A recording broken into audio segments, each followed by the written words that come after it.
Well, hello, my name is Robert Pratton. I'm the director of MindFlesh, and I also happen to have created the special effects for the film as well.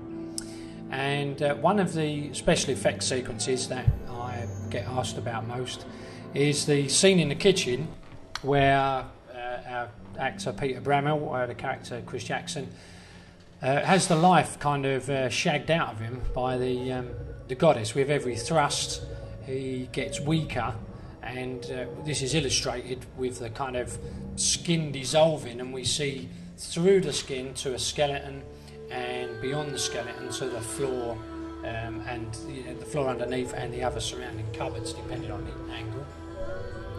And so to create this effect, I'll do it with this scene here of Peter, this one shot of Peter lying on the floor, but it's the same for every shot.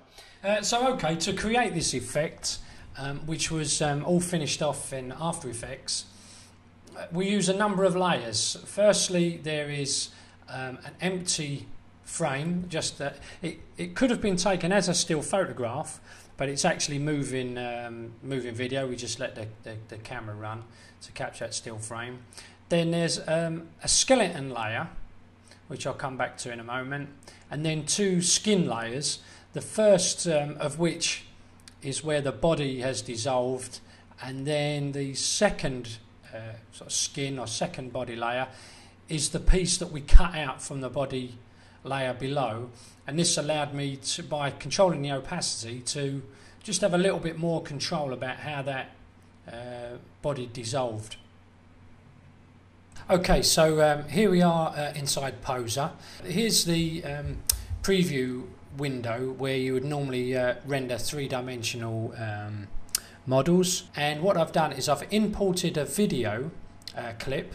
Now this is imported as a background, and then on top of that I have overlaid a 3D model of a skeleton, and on top of that a muscle map.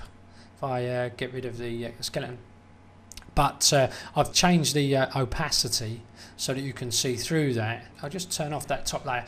Now below this window is the animation window, and what I've done is, if I go to frame 42 and click through, I've matched the 3D skeleton movement to the video clip underneath.